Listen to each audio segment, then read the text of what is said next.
comment ils vont, eux? Ça fait un moment qu'on s'est pas vu. Je vous fais la bise. Et comment vous allez, vous? Ça fait longtemps qu'on s'est pas parlé, vous et moi. Peut-être parce que j'ai fait une vidéo de merde. Peut-être parce que la vidéo de la semaine dernière, elle est pas sortie parce qu'elle était à chier. À chier au point de ne pas la sortir. D'accord, j'ai abandonné en plein milieu. Pour vous expliquer le contexte, j'ai, entre guillemets, rien filmé d'intéressant. Et du coup, le but, c'était de faire une sorte de vidéo scénarisée dans laquelle j'allais à la quête de rien. J'ai bien fait de pas la sortir celle-là, parce que là, on tapait le fond. Là, franchement, on tapait le fond. 4e vidéo, on tapait déjà le fond. Non, du coup, le vlog 4, on le dégage. Et là, hop, le vlog 4 bis. Parce que bon, c'est pas vraiment le vlog 4. Ah non, on n'oublie pas qu'il y a une semaine qu'on a zappé, littéralement. Donc, hop, on l'oublie. On l'enlève de notre tête, d'accord, c'est un mauvais souvenir, ce qui vient de se passer. C'est une paralysie du sommeil, finalement, cette semaine.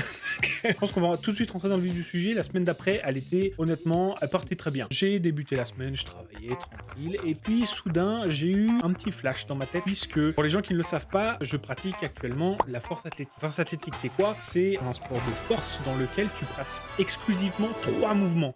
Le squat, le bench et le deadlift. Je vais pas vous faire toute l'explication de chaque mouvement et leur spécificité, mais ce qu'il faut savoir, c'est que c'est un sport uniquement de force. Je le pratique depuis, on va dire, à peu près 1 an, et jusqu'à présent, j'ai jamais eu à me plaindre de sport. C'est incroyable. Le fait de soulever lourd, moi, ça me fait gaulerie, ça fait gaulerie les copains, je continue dedans. Mais j'ai eu un petit flash dans le sens où j'ai fait énormément de progrès, c'est-à-dire que quand j'ai commencé la salle il y a 1 an, je pesais 140 kilos, j'ai fait énormément de travail là-dessus parce que c'était un enfer, et c'est d'ailleurs pour ça que je suis parti à la salle de sport. Aujourd'hui, je pèse 125 kilos, d'accord? C'est balèze, je fais partie des plus grosses catégories de ce sport. Ok, j'arrive à soulever lourd, mais j'arrive pas à courir 100 mètres, d'accord? On va prendre le débat de l'homme ou de l'ours. Les filles, choisissez-moi. C'est-à-dire que dans les bois, vous courez 200 mètres, c'est sûr que vous m'avez distancé depuis au moins 15 minutes, hein.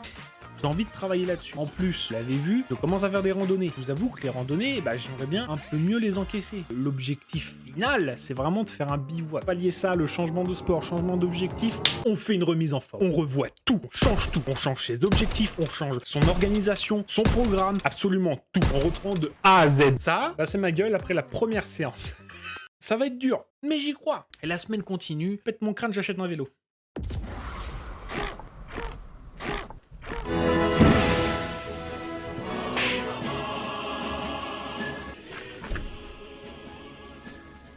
Aujourd'hui, on va faire du vélo. Oui. Qu'est-ce que je fais? Je teste la première sortie. Hop, je tape quoi? Allez, je fais un petit tour autour de chez moi qui fait quoi? 2-3 km. Et honnêtement, ça passe plutôt bien. C'est vraiment un truc de test, donc je prenais vraiment bien mon temps. Et j'étais plutôt content de moi. Mais vous verrez. Ça, c'est que le début de ce que je compte faire avec ce vélo. Je pense sincèrement qu'il peut nous emmener loin, celui-là. Ouh, les petits plans dans ma tête là qui sont en train de se faire.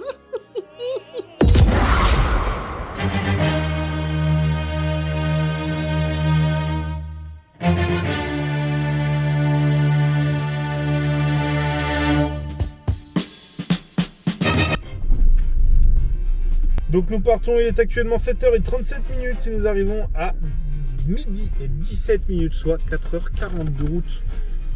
Direction Champagnole, une petite ville dans le Jura. Le Jura, franchement, je suis déjà allé, je trouve que c'est une région de la France qui est beaucoup trop sous-cotée. Ils ont tout là-bas. Le paysage, le fromage. Le samedi après-midi, j'arrive sur place et je passe toute l'après-midi à faire des petits spots à droite à gauche. On m'emmène. Je fais le tour d'un peu tous les spots qui sont jolis à voir dans le Jura. Donc je vois des cascades, je vois des montagnes. Franchement, je vous passe quelques images par-ci par-là que j'ai faites à la fois au drone et à la caméra. C'était une dinguerie pure. Franchement, je le répète encore une fois. Tu fais quoi encore sur ta chaise? Pardon le jour, bordel. Putain, me faut chier ces minots là. Me faut chier eux là. Putain, j'ai pété la tâche du micro. Le dimanche avec une journée bien reposée et je me dis, vas-y, on part aux alentours de 11h midi pour aller bouffer au restaurant. D'ailleurs, le restaurant, petite masterclass. Franchement, les plats étaient bien présentés et la vue. Une vue sur le lac de Vouglan. Tout était parfait. On arrive, hop, on mange, on se pète le bide. La digestion arrive. On prend un bateau, on se casse. On loue pendant 4 heures. Jusque-là, tout se passait bien et arrive le moment de rentrer. Et il n'y a qu'à moi que ça arrive des trucs pareils. Au moment où on rentre, on va pour faire demi-tour. Je vois un gars au loin qui lève le bras sur son bateau. Il nous fait des signes d'un air un peu insistant. Et le gars était tombé en panne. On a un petit bateau de location. Le ref nous dit, est-ce que vous pouvez me remorquer? On prend sa petite corde qui nous balance à travers le bateau et on le tire. Il y avait quoi? Une centaine de mètres à faire sur l'eau. On s'est dit, au pire des cas, on arrive 15 minutes en retard. Quand on amène le gars au port et que nous, on repart, on fait pareil, 100 mètres sur l'eau, et on tombe en panne. Au moment où on tombe en panne d'essence, on est à 1 heure de navigation du port, de notre port à nous, parce que le port dans lequel on a déposé le gars, il nous accepte pas, puisque c'est pas du tout là qu'on a loué le bateau. Et c'est au bout de 20 minutes d'attente qu'on entend un tout petit bateau arriver et un petit bidon pour nous l'échanger. Et oui, parce que ça s'est avéré que les personnes qui nous avaient loué le bateau n'avaient pas vérifié le niveau d'essence avant qu'on parte. Mais tout est bien qui finit bien, les gars nous rendent les clés, nous font un petit compliment comme quoi on a sauvé les gars, on est un peu les héros de la journée, on rentre chez nous. Et je me suis rendormi pour la dernière nuit de la semaine et repartir le lendemain en pleine forme pour attaquer la nouvelle semaine. Sur ce, moi je vous dis à la prochaine, fais des bisous et je vous dis ciao ciao.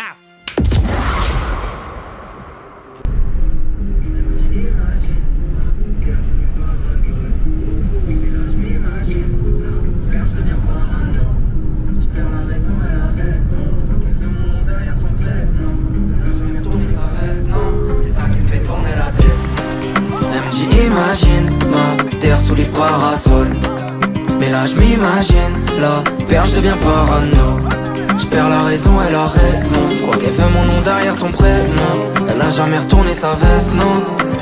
Elle veut voir ma date, je veux y voir clair. Elle veut quitter Paname et changer d'air. Elle aime les balades et les choses simples. Elle envie pas la vie d'un milliardaire. Même quand elle me travaille, me teste et que ma garde se baisse, je peux pas la quitter, elle me fait kiffer. Elle sait que dans son regard je me perds.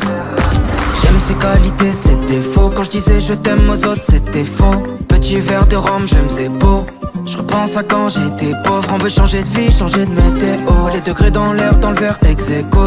Loin des trams et des quais de métro. À deux sur la moto de GTO.